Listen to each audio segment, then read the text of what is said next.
now, too. Say to the righteous. For me.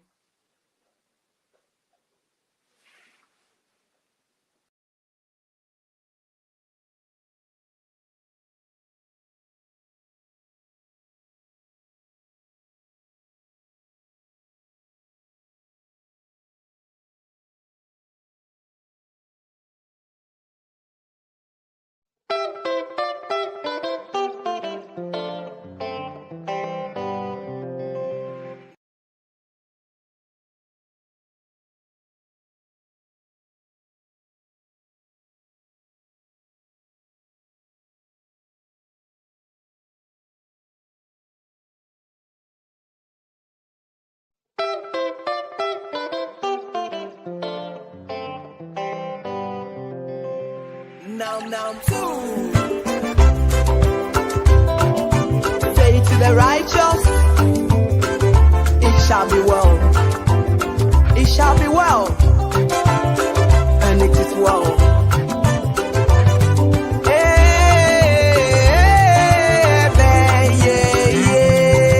Say to the righteous, it is well with him, no matter what you're going through.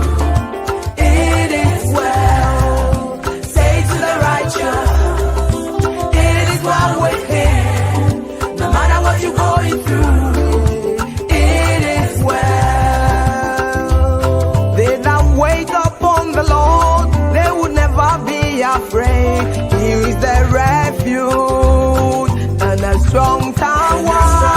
They shall eat the good of the land when the time is surely right. The Lord will never put his own to shame.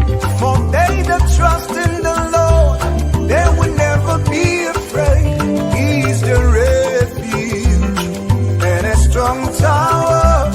They shall eat the good of the land when the time is surely right.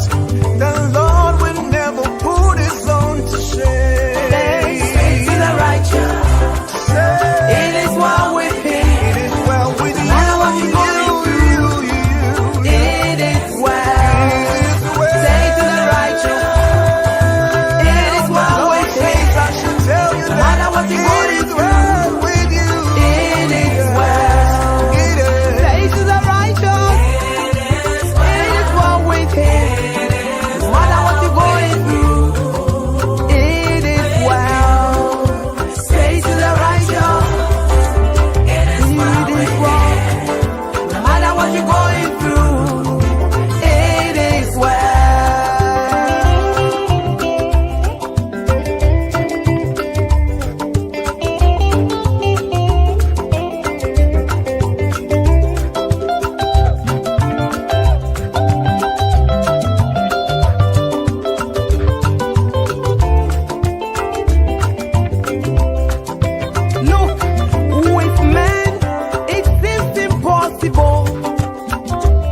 But with God, all things are possible.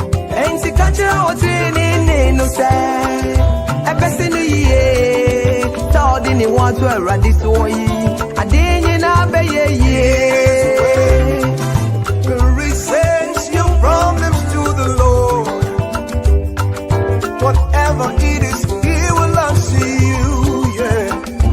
Nothing impossible with God. It is possible with him.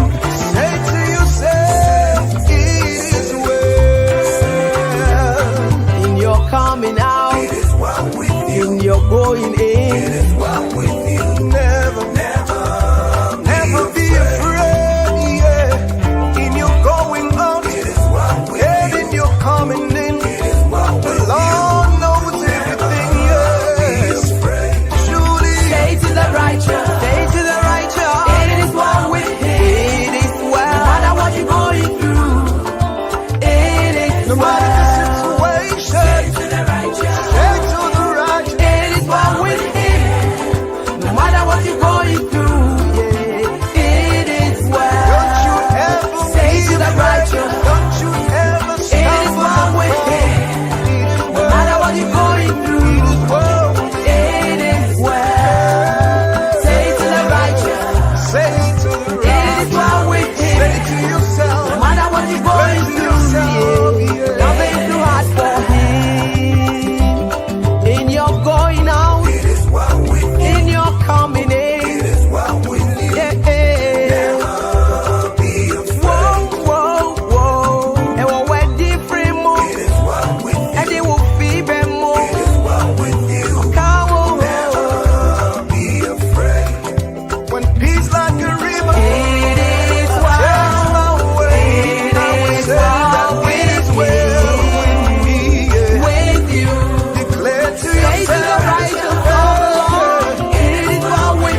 Hello, good evening, everyone.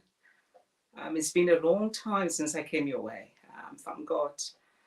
It's Sunday, and God has been so gracious to all of us. I hope you've all had a restful weekend and looking forward to another blessed week. Um, Today, we are going to be talking about one of the most important topics that most parents actually shy away from. And I feel so honored, to address this issue with my beautiful daughter, who has actually written a book on the danger when parents try to live, vicariously through their kids. And the title of the book goes, "Guide Me, but don't force me. Guide me, but don't force me." Children are separate people from their parents, and thus inevitably, they develop different interests and dreams, even when they also share much in common with their parents. So attempting to, as a parent, when you attempt to fulfill a dream through your child or your children, you are inherently harming them, because you are just trying to ignore your child's individuality. So pushing a child into a predetermined role can snuff out the child's unique gifts and interests, preventing that child from achieving their own dreams or realizing their own potential. Tonight, I have the Efesoa family here with me, who are, just going to help us explore this, topic that many of us, shy away from. And so I have with me Martha Efesoa and Teddy Efesoa, and also our beautiful author, Helen-Jane Efesoa. Welcome to the Inside View. Hello, Hello. how are you, Jenny? Good evening. Good, Okay. thank you. Good Hi, evening. good evening, everyone. Yeah, it's such an honor to have you, on the Inside View, and um, we don't get to see most parents with you know just guiding their children to fulfill their own path, and also to make sure their own individuality actually stands out. And so tonight we commend you for the beautiful job that you've done on your daughter. Yeah, Thank you. Thank you. yeah. I think. How are you? How are you, by the way? Sorry. I mean, how Oh, has your day been? thank you, Nana, for having us on your platform. We really appreciate you, and it's an honor to be here. We've had a beautiful day today. Thank you so much, and we bless God for what you're doing to try and promote and create awareness on things that matter in the society. So thank you for having us, and having our daughter to express herself in her own unique way. So thank you. We are here to answer any questions or any doubts that you want us to clarify. Because the point is, your daughter is addressing all parents, and so you don't have any option than to be, on this show, to represent us as well. And so, we just also want to hear from Teddy. Teddy, what do you want to tell us? Okay, I just want to first and foremost say thank you very much for this show and bringing Helen Jane to the spotlight. I just want to say that Helen Jane herself is the mouthpiece. We are just the parent, and she is the mouthpiece that she has come out with this incredible story. And it makes us, all of us, to understand how it's very important as parents to give the respect for our children, because true guidance is the respect for autonomy. Thank you very much. Yeah, you're welcome. So for both of you, do you think parenting is easy? For me, I would say, with the grace of God, it's not easy, especially in this part of the world where both of you, as husband and wife, you have to be fully involved. Unlike back at home in Africa, where you have all the aunties and uncles, so if you're not there, they can help. But here, you have to be a present uh, Yeah. a dad, yeah, or mom. So it's not easy, but with the grace of God, prayers and help from, wonderful friends and family. Like we have a family of Christians and non-Christians as well that help us. So yeah, it makes it easier, but it's not easy. We need, help. What do you think? But I also think that it's not easy, but I strongly believe that what becomes of your children is uprooted from the very beginning when she was born.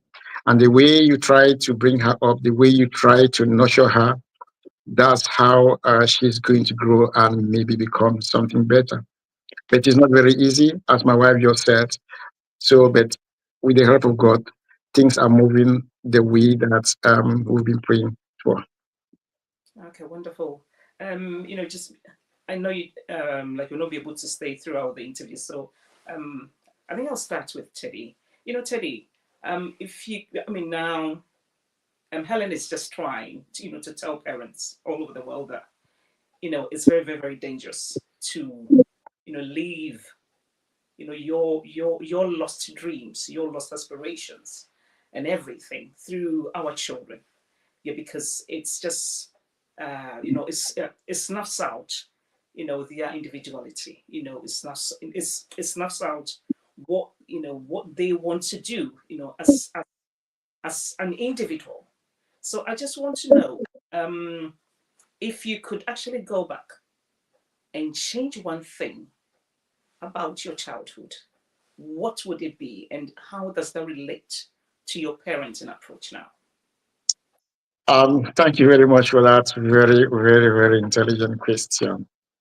I think, first and foremost, I just want to say that myself, when I was growing up, my mom um, she's retired now, was a medical personnel. Okay. And all her dreams, she has always wanted me to be a medical personnel, particularly to become a medical doctor. But when I grew up, I realized that it was not a path for me. And I decided to go into engineering.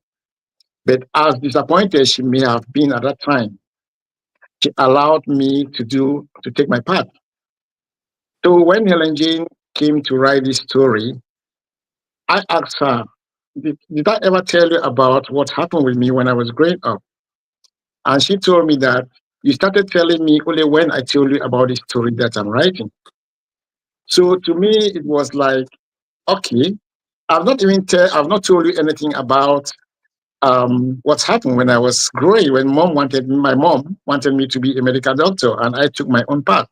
But you now come writing a story that is like you've heard everything from me.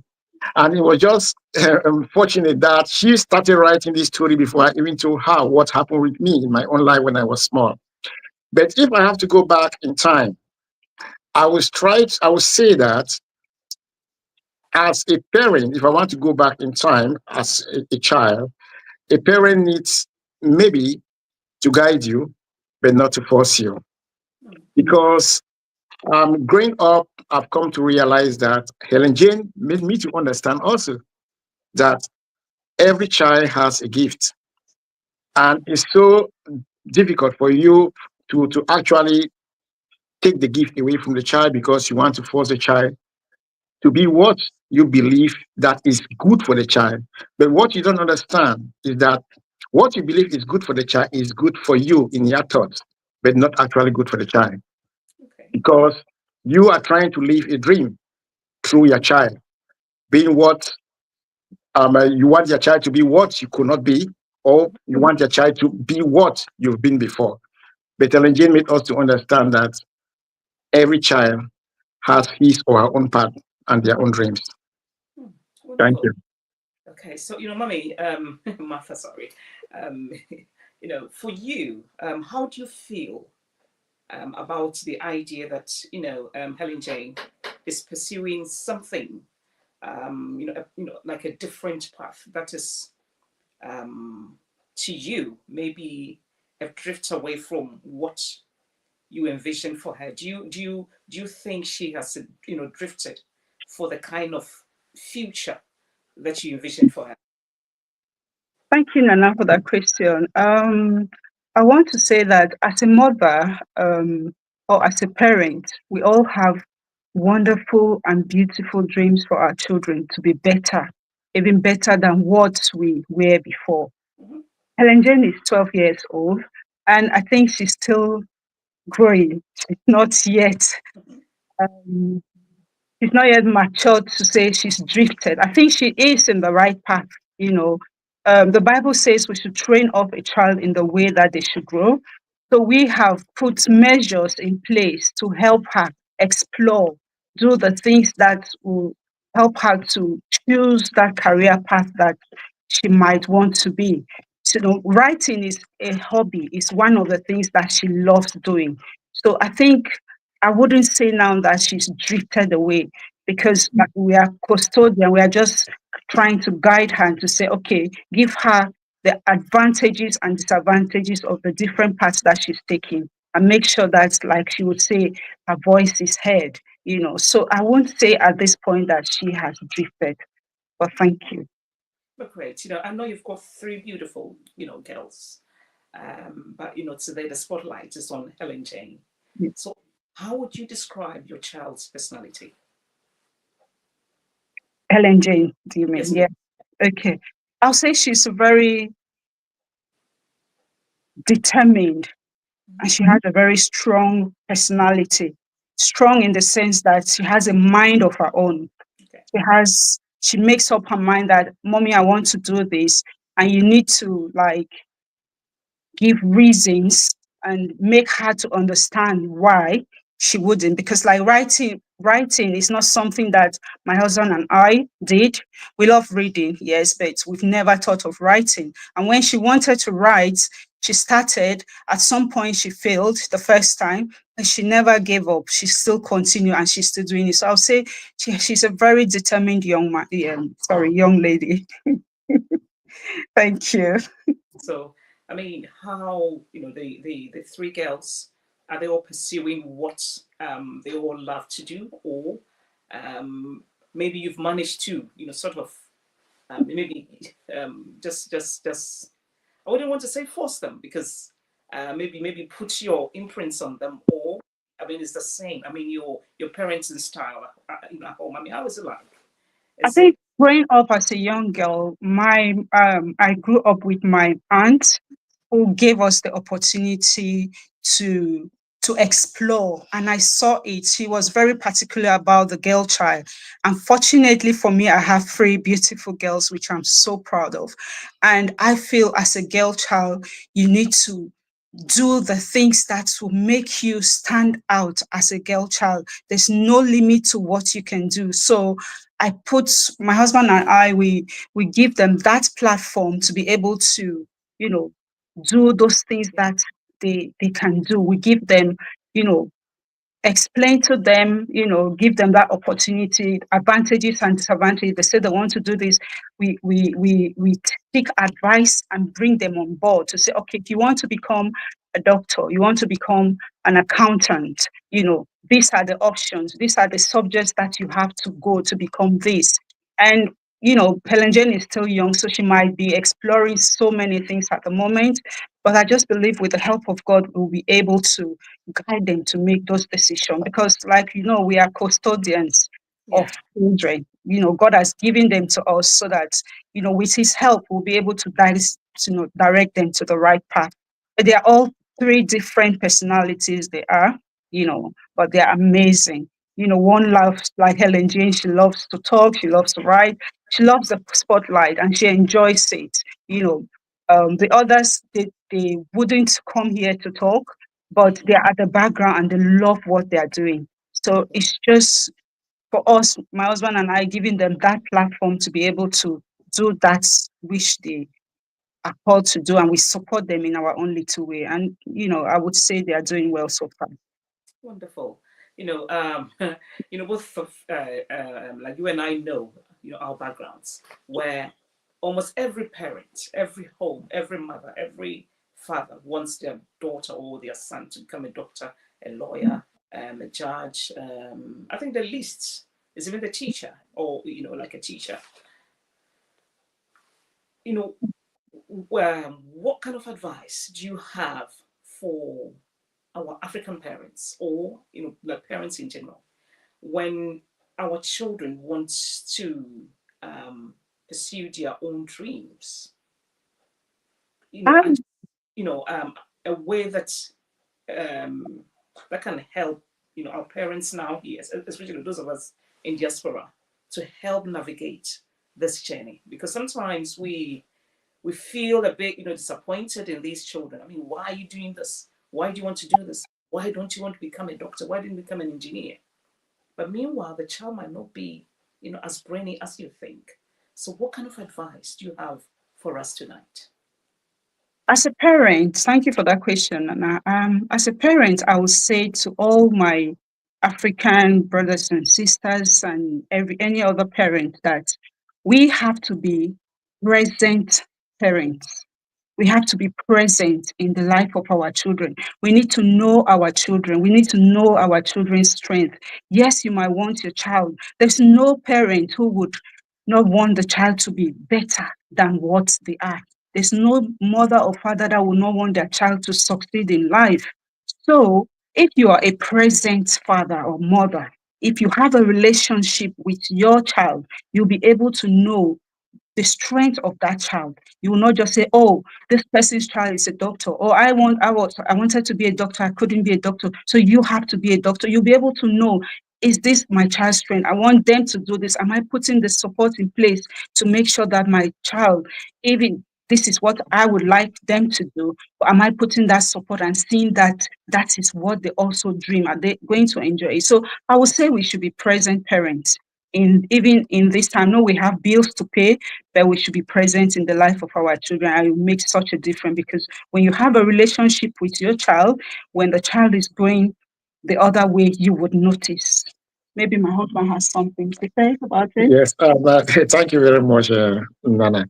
I think my wife have just put on a very, very good point. But what I just want to add is that as parents, when you realize your child is having a particular strain, because as Helen-Jane used to say, that all the fingers are not the same. So when your child is having a strain, to guide your child is the best way is for you to pursue in that direction of the strain that he's having. It's not for you to choose what you think is better for him. Yes, of course, you can guide him to let him know, as my wife said, that okay, if you want to become a doctor, these are the subjects you have to pursue. But you to say that because you, as a parent, you love being a doctor, you never achieve being a doctor, or you want your child to be a doctor, never taking in consideration if your child is having that strength to become a doctor, that capacity, you may be leading your child in the wrong direction. I just gave you an example myself that my mom was a medical somebody, and she went up right to try to get me into a medical school. But that was not my strength. My strength was mathematics, physics. So I already knew that I'll be getting directions in that side of technology and engineering. And at the end, my mom allowed me to pursue my dreams, of which I pursued the dreams and became successful as an engineer. So hadn't been that my mom would have forced me to go to the medical side, maybe I would have ended up not even succeeding. So it's just a reminder that Helen-Jane is telling us that we should guide our children, but not force them. Thank you very much. Yeah, wonderful. Yeah, because now to all our parents out there, yes, it's good for our children to be doctors, nurses, engineers, all the top flying, jobs. But sometimes, not every child is wired, actually that way, or to pursue that path. So, tonight we are so honored to have this amazing young girl, who has, challenged, all of us, to just guide our children, but not to force them. It's such a bold statement, and it's the audacity to say, guide me and not force me. That is really something that, I don't know. It's I don't know. I just love you. I mean, to be that daring, to put that title out there. Guide me, but don't force me. I'm Helen-Jane. How are you? I'm fine, thank you. How are you, Auntie? I'm good as well. I hope you've had a wonderful day. Yes, I have. Thank you very much. I hope you've had a wonderful Well, day yeah, as well. yes, I've had as well. So now the spotlight is on you. You've written a beautiful, I've just been told that you've, like already written 2 books. And so if it's here, if you can just lift it up for us to see. Your first book was on, bullying, isn't it? Yeah, If you, so it's called Magical What? yeah. So this first book was The Magical Glasses, and The this Magical was Book. yeah, Mhm. this was a story on bullying and how we should tackle it and how it's like has such a big impact and a big effect on people. Yeah. Okay. And then the second book is also on what? Pardon? Uh, I learned you've written 2 books before, this one that's about to be launched. So can we see the second book as well, please? Yeah. So I co-wrote this one. This one is called Treasured, and I wrote an article in this book about jealousy. I wrote an article with many other amazing authors as well in this one. Wonderful. You are such an amazing girl. Thank And, you. we are all proud of you. And tonight, we just want to know why guide me and don't force me. Um, what is motivation, like the motivation behind this, this bold statement? Yeah. Okay. Thank you, Auntie, for that question. Actually, it is quite a tricky question because when I was writing a book, there were a lot of reasons and queries as to why I wrote the book, because there were a lot of inspirations and thoughts going through my head in the process of me writing the book.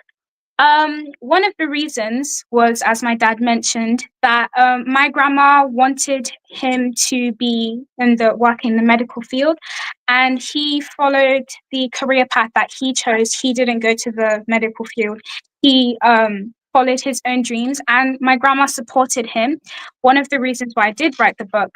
Another reason was because of something I witnessed. I witnessed a child. Being pressured by the family to become something that didn't interest them, something that they weren't good at, and something that a career path that wasn't for them. And the family was just putting pressure on them and saying, oh, you have to be this, you have to do this, you have to follow on the family legacy. And from my point of view, from my perspective, that seemed wrong to me. So I did a little bit of research, and I asked around different friends and things like that. And I found out that in different cultures, this happens a lot as well, especially in the sense of emotional, like blackmail, saying that, oh, I sacrificed so much for you. I did this for you. I did this for you. You have to become this so that you don't let me down. You have to make me proud, and things like that. Using that emotional blackmail, which is most common. Um, so that's when I kind of like did the research and everything, and I decided, okay, I already had the thoughts and ideas for this new book. So I combined those thoughts and ideas with this issue, and I created it into Guide Me, but Don't Force Me. Wow. I think it's like like you're speaking, or just this emotional blackmail is almost a mantra in almost in any African home. Oh, I sacrificed this for you. Oh, I left my beautiful job, back home, came here to, make sure you have a comfortable life. I mean, almost every parent here says that. And so, as a parent, sometimes you see that a child is on the wrong path, and you want to correct them passionately. So there seems to be a thin line between guiding and forcing in these situation. How do we go about this correctly? Yeah, okay. Thank you for that question. Um, I think before I answer that question, I feel like I need to explain the difference between guiding and forcing, if that's okay with you. Sure. Yeah. So I did do a little bit of research. I pre-prepared myself. And I found some definitions and some facts and statistics, and I'm going to share them with everyone today.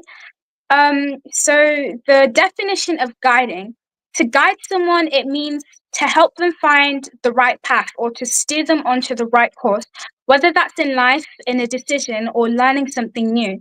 So the approach with guiding is supportive, it's respectful. The focus is helping them decide with like a gentle approach and not using any force or any pressure or any threats or anything like that. It's just a gentle, nice, calm approach. The outcome is that you and the person that you are guiding, you both grow, your relationship grows, you gain their trust, and you both learn something. You learn to trust each other, and overall, it just strengthens your relationship. And the feeling of the person that you are guiding, the feeling is that I chose this. I wasn't put on any pressure. It was my decision. It was my option. Um, so that's the statistics I got for guiding. Now, with forcing, it's a totally different tune. The definition I got, to force someone, it means to make them do something that they don't want to do by using pressure, threats, or power or emotion.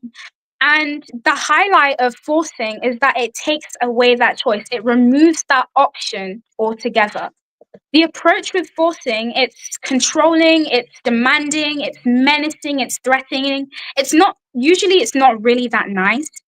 The focus is making them obey rather than with guiding, it's helping them decide, it's helping them decide.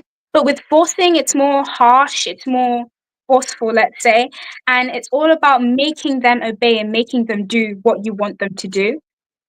So the outcome is that you do gain their obedience. They will obey you, obviously, but the person that you're forcing, they may start to fear you. They might start to resist you. They won't feel comfortable around you because of that forcing, because of that pressure you're putting on them. And the feeling of the person that you are forcing is that I had no choice. I was put under so much pressure. I just had to do it. So that's kind of like the difference between guiding and forcing. And I think it's really important that I put it inside the book as well, because when I did start writing the book, one of my friends that I talked to, I told him what my book was. He asked me what my book was about, and I told him that it was about the difference between guiding and forcing and parents living their dreams through their children. And he was like, okay, I need to show this to my mom because she's forcing me to do my chores, eat my vegetables, this and that.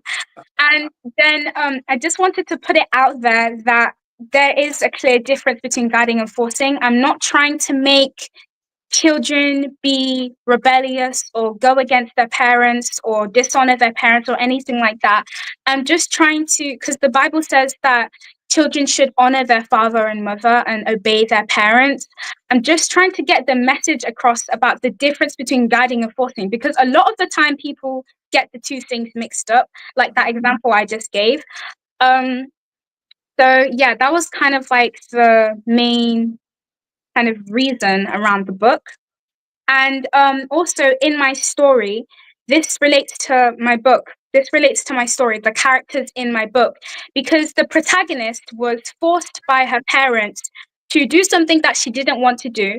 And to the point where she started to not really want to talk to her parents and she didn't feel comfortable around them, which are the dangers of forcing your child, which is why it's so, so, so important you to guide your child instead of forcing them. Wonderful. At this point, you might have to talk. Just bring out, the book. So, team, if you're ready, if we can just show, guide me, but don't force me. So, please, this book will be,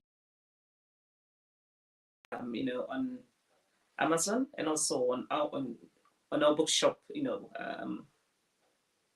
shops, out there. So please let us support our dear daughter. Guide me, but don't force me. But this is a book that I would personally recommend, for every family. Kindly grab a copy, and let's all learn, because now our children also, are telling us something. I think, gone were the days that it was just, the like our parents always, just telling us, and we not having the opportunity to express ourselves. Now it has changed. Our children are talking, and so we also need to listen to them. So the title of the book is Guide Me, but Don't Force Me. And please grab this copy as soon as it's released on the 7th. And let us support our beautiful Helen-Jane Efesoa. And if you can have the other copy as well. Yes. So this is the book which is, coming out soon, just like I said. Let us all be in an expectant, June, 7th of June, yes. And, let's all support Helen-Jane. And, let us all encourage our children, to read, books, because, this is the outcome when a child, reads. Yeah, thank you. Thank you. Helen, I mean, having told us the difference between guide and force, like in your book, I think I've only got to, the content of the book and not just the whole book. So I'm just going by, the content of your book.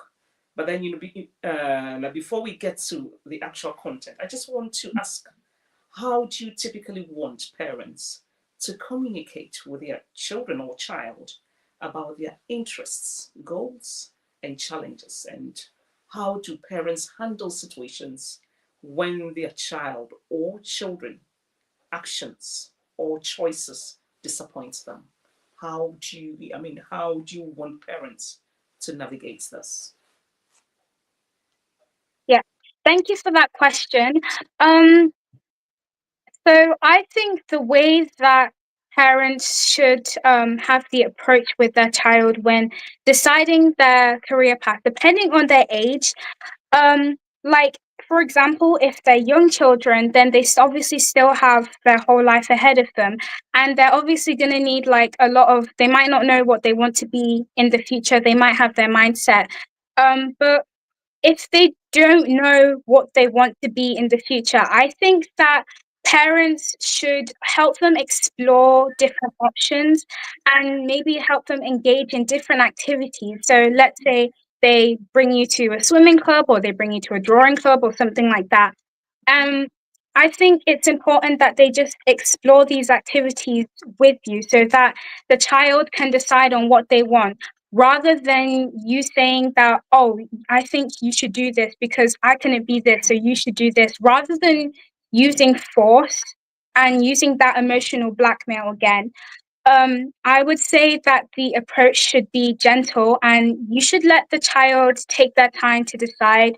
There's not really any rush or anything or any pressure. You shouldn't use any pressure. I think that you should just use a calm and gentle approach when trying to help your child figure out what they want to be or want to do in the future. Wonderful. Thank you. Yeah. You talked about hidden talents in your book. What would like what kind of tips or advice do you have for parents on how to discover or unlock and also harness their children's hidden talents? Yeah. Thank you for that question.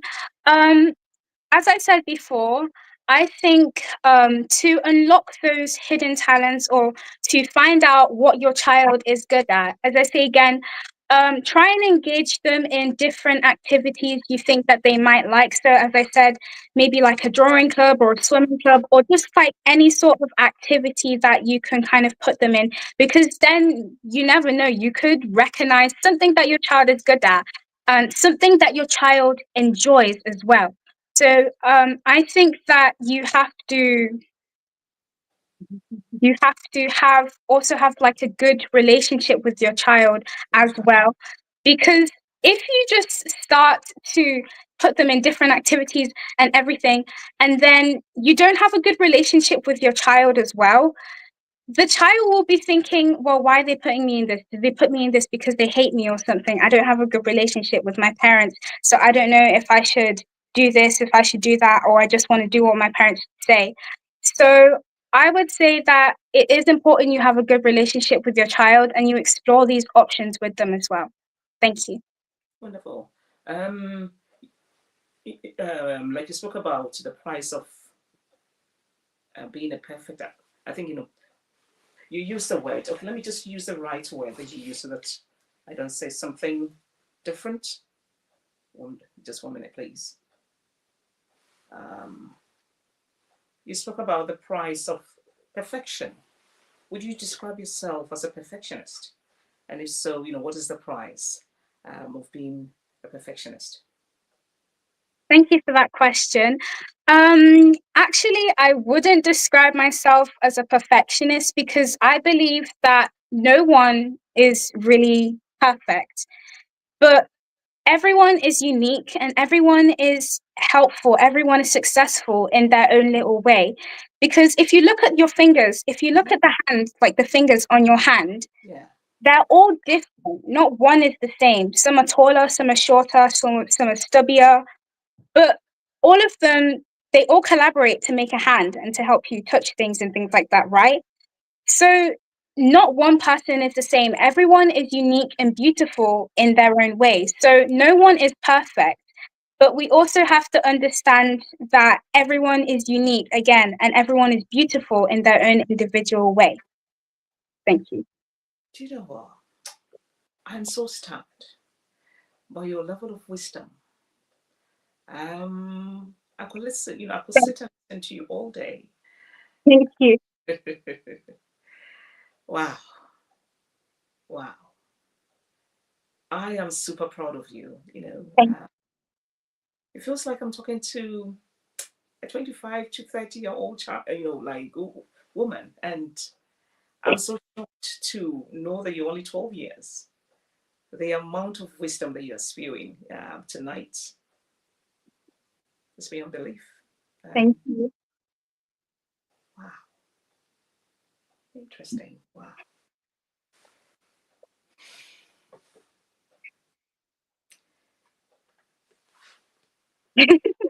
No, I feel like hugging you. I feel like you know uh, too much. Oh, And you. yeah, we thank God for the kind of parents you have, and Thank we just advise our parents out there to be present in the lives of your children. I know we need to pay the bills. We need to send money home, but now our children are crying from the rooftop. For us to be present in their lives, and um, Helen-Jane, couldn't have said it, better.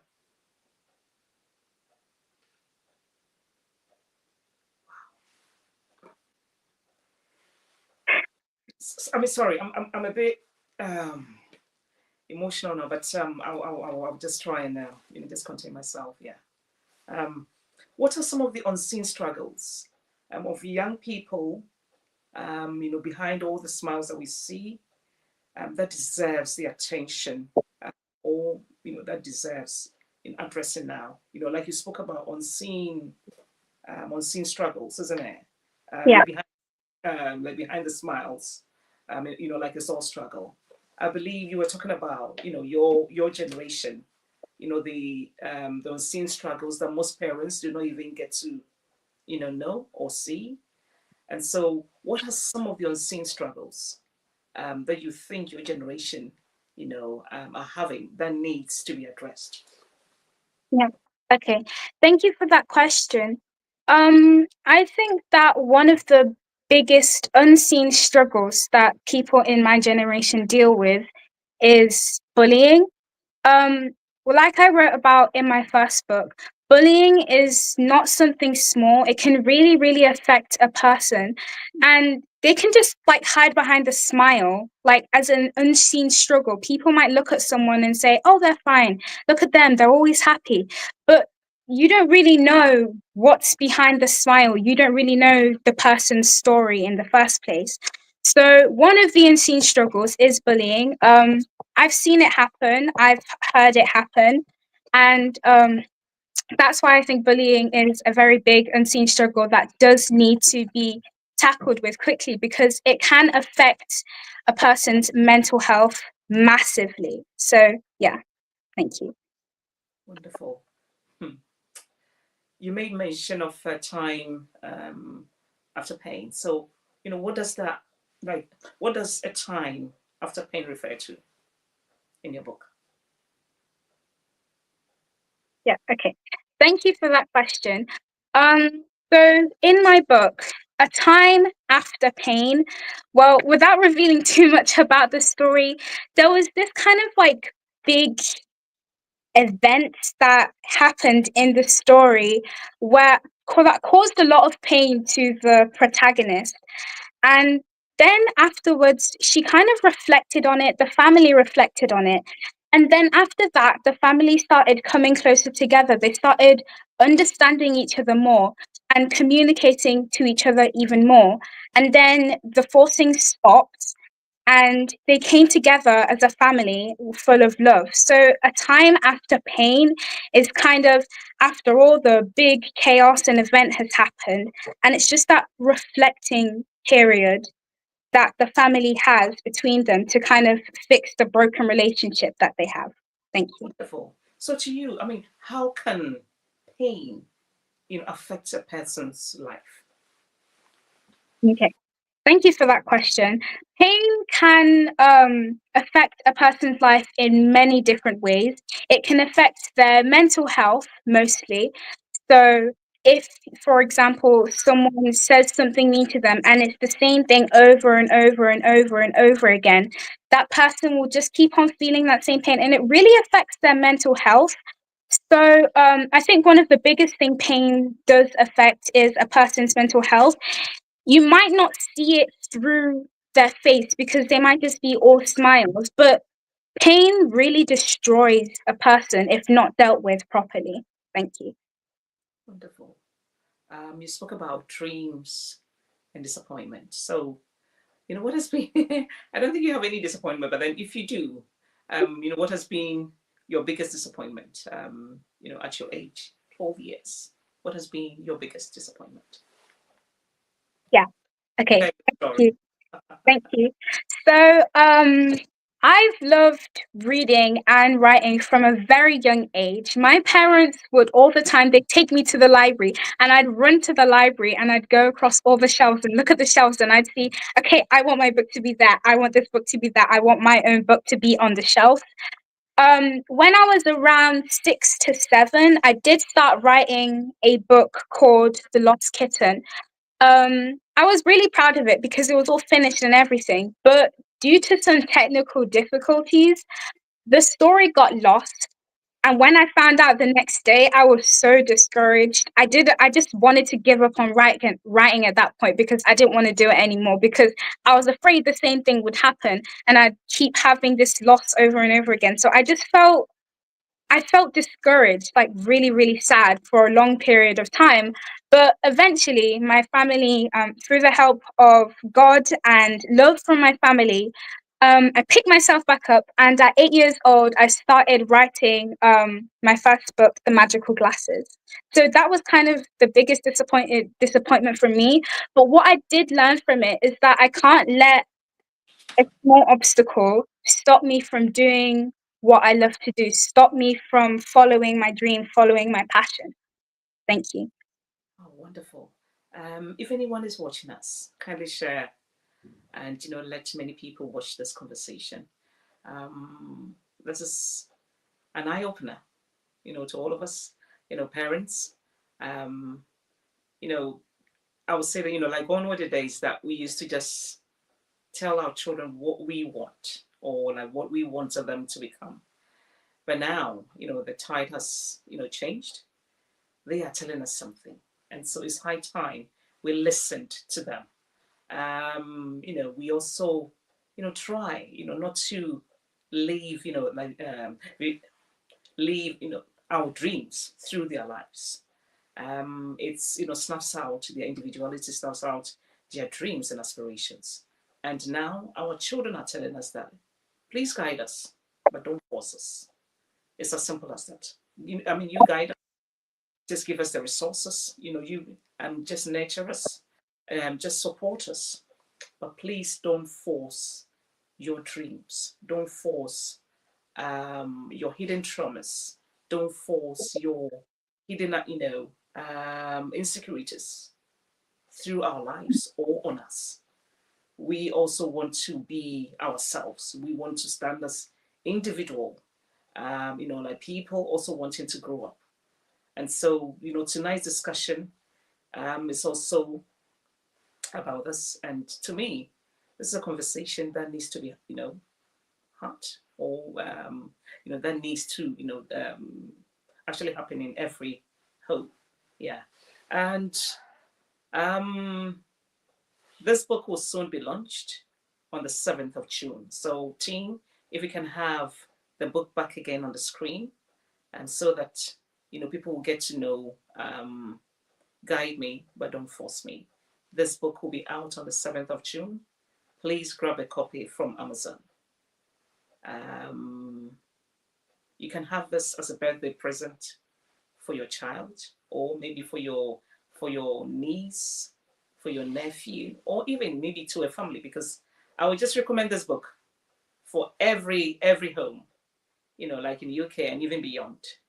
This book will just open your mind. It will educate you on how, to forge proper, lasting bonds with our children. Yeah, thank you. Yeah. I know you have 3 sisters, and I believe you're all, have your own traits. Like different characteristics altogether. How was it like you being around your 2 sisters, being the youngest, and you being the writer or the author in the house? How does it feel now? So thank you for that question. It's an interesting one because we do have things like sibling rivalry. We're siblings. So, but my older sister does not live with us. She is in a different country. She's a scientist. So living with my sister, sometimes it feels a bit weird because people think that I'm the oldest since I'm the one that's the most outspoken. But my sister, she's very camera shy. She doesn't like the spotlight. She prefers to work behind the scenes. She's very good at analyzing little details, and she's happy with what she's doing. I'm happy in the spotlight. So it's not like she wants to kind of be in the spotlight. She's very camera shy. So I would say that sometimes it feels like I'm kind of the boss of the house, But Right. but since she is obviously the oldest in the house, I do make sure that I give her that respect, and she gives me that respect back, and we do get along in the house. So yeah, thank you. Wonderful. The book, you have all the chapters are unique, in its own right. The hidden talents, sisters with different dreams, the shopping mayhem. Oh, I think I would want you to talk about the shopping mayhem, because I think we all love shopping. So if you can just talk about the shopping mayhem and in the book for us. Okay. Thank you for that question.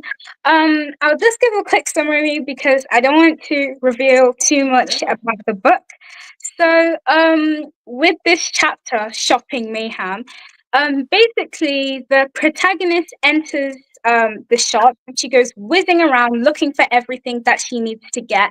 And then she witnesses something happening in public with her family. And she starts just getting really angry about it. And then the protagonist's mother starts yelling at the 2 girls for arguing in the shop, and the whole thing just kind of turns into chaos. So I will leave it there because I don't want to reveal too much I know about. you're a very, very smart girl. That's fine. But I think it was one of my favorite chapters to write, yeah, because I loved coming up with visualizing like how the pictures would look in my head and visualizing the whole chaos erupting and everything. So thank you.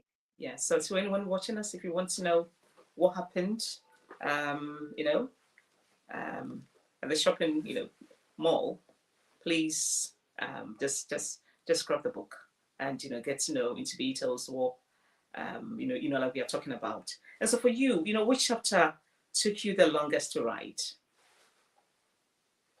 I would say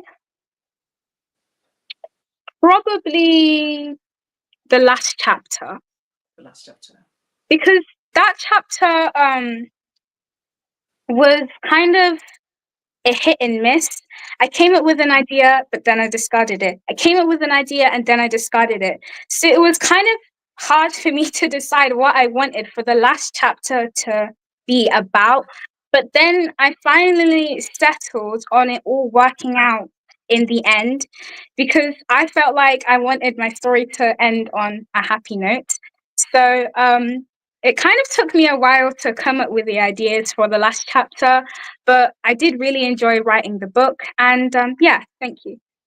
Wonderful. So which chapter also had the most emotions or content behind it? Pardon? I said, which chapter, had the most emotions or content behind it? Um, I would probably say the hospital chapter. That chapter had a lot of emotion and a lot of things going on at once throughout the chapter. So I would say that one definitely had the most emotion because it was kind of like the, I guess, climax, but the solution in the story as well. So I think that was the chapter with the most emotion, with the most power in it. Thank you. Wonderful. So what do you want to tell, our parents out there, before we, bring, just end the conversation? Um, I mean, when the book is, actually coming out here, I know, I've told, people when the book is going to be launched and everything, but, we also want to hear from you. I mean, why should parents or, like, even in people who be parents, later on in life, why it's so important for them to get hold of your book? If you can just address our parents, please. Yeah. Thank you, Auntie, for that question. I think it's important for parents to get a hold of my book because it has a very big message in it. And that message is to not ignore the gifting in your child and to make sure that you have a good relationship with your child as well. And I think that's a really powerful message that needed to like be put across. So I think it's really important for them to buy my book so that they know how important it is for you to have a good relationship with your child, how important it is for you to show that love and support with your child and let them know I'm with you there every step of the way, and how important it is for you to guide your child but not to force them. Thank you. Wow. So what your final words to your fans, to your teachers, to your friends, to anyone that will watch us later? What do you want to tell them? Yeah. Okay. So thank you for that question. What I want to say to you, my dear fans, is that it's really, really important to understand, because also the book kind of talks about the power of friendship. It talks about connecting with the same people who have the same goal as you, people who have the same like mind as you. So, someone who's a like mind to you, someone who has the same goal as you. Because if you do it alone, it is still good, but it's a lot, you can achieve the goal a lot better and a lot quicker if you have someone that flies at the same altitude with you, that stays at the same high level with you. So I also want to say that you shouldn't, what's the word? Yeah. You shouldn't ignore the gifting in your child, as I said before, because it's really, really important that every child is recognized for their gift and every child is recognized and given that opportunity to expand their creativity and to fulfill that gift, fulfill that goal that they want to do. So I would say that you shouldn't ignore the gifting in your child. And I would also say that connect with people who have the same like minds as you, because you can achieve your goal a lot quicker than just being alone. Also, I want to say that thank you so much for inviting me to this platform, Auntie. I really, really appreciate it. And to you, all my fans, I just want to say that my book launch, don't forget, is on the 7th of June, and it's going to be online on Zoom, and it's going to be an amazing event. So please, please, please come. And I really look forward to seeing you there. Wonderful. So, wow. Any word from Mummy, Martha? Before we go, that's if you want to, if there's anything that your mom wants to say, unless maybe it's just okay. Is there anything you want to say before we end? Tonight's discussion, please. Oh, thank you, Nana. I think I've enjoyed the conversation between yourself and Helen-Jane in the background. And I really want to say thank you for this opportunity. And I want to encourage every parent, no matter where you are at your level of parenting, that it is not easy to parent, but with the help of God and with you, with us being present in the life of our children, we'll be able to identify a few things, a few, pointers that will lead us, to the right direction. And also, just like as Helen Jane has said, every child is special, every child has a talent.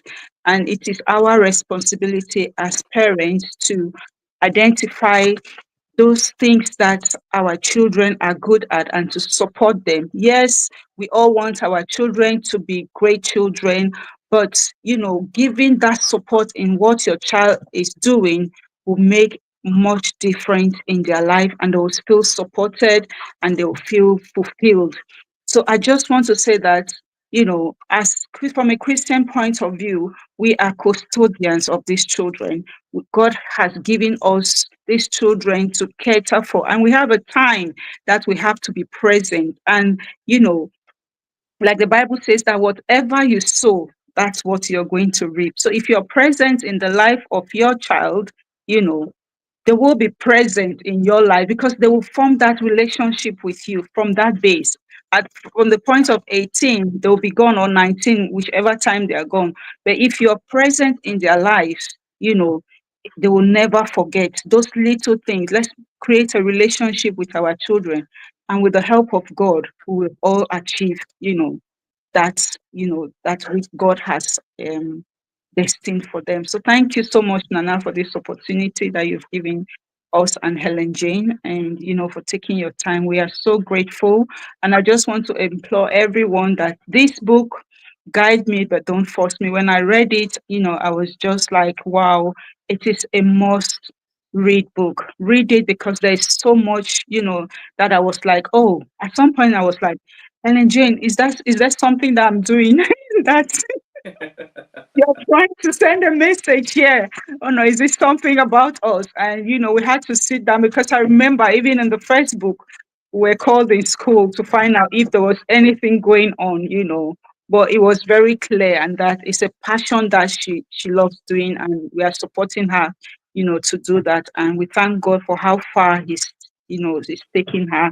And we are just praying that God should continue to help every other child that has that dream. As parents, we should continue to support. So, Guide Me But Don't Force Me is a must read book. Read it and you will learn a lot from it. So, thank you so much. on the 7th of June.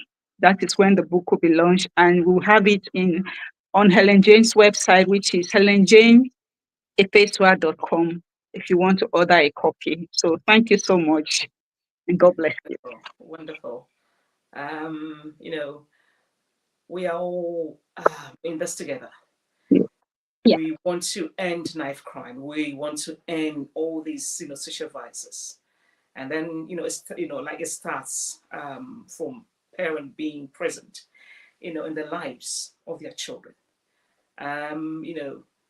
Miss Helen-Jane is a typical example of a parent being present, in a child's life. We are all benefiting from this beautiful young lady. For her age, she's written 3 books. Isn't that amazing? I am so touched. And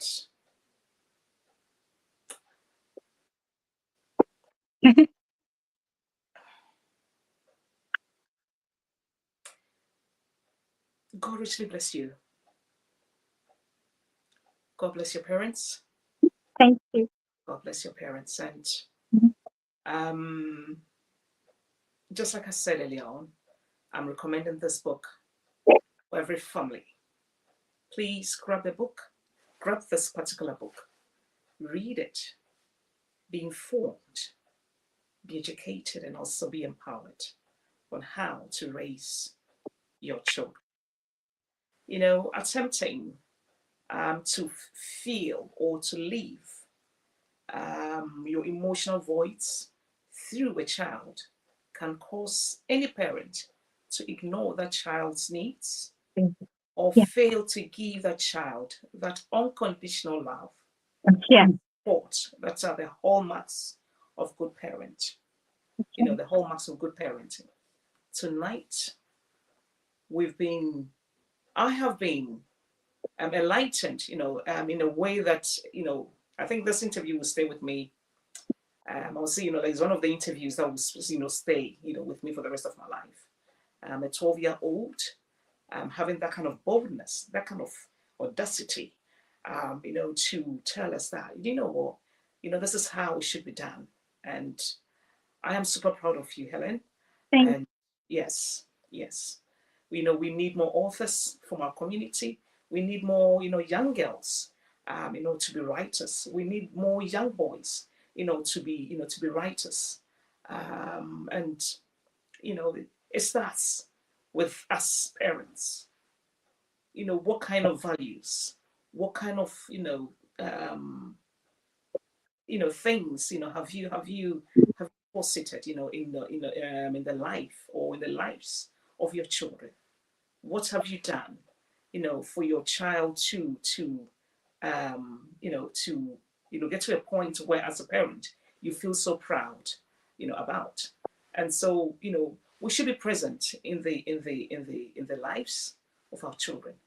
And tonight, Helen-Jane Efesoa is telling the whole world that we should just guide our children and not force them. We should just guide them, but then we shouldn't force them. As a parent, if you think you are not, or like you've not been able to live up to your dreams, we have a therapy.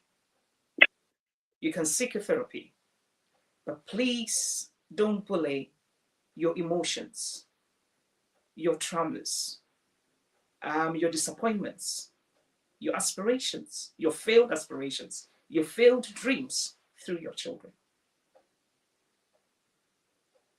A lot of children do rebel as a result of this. you. So if we want our children, to have that kind of individuality, this is the way to go about it. They are saying we should only guide them and not to force them. Thank you once again to anyone that has stayed with us up until now. I said thank you so much for your company.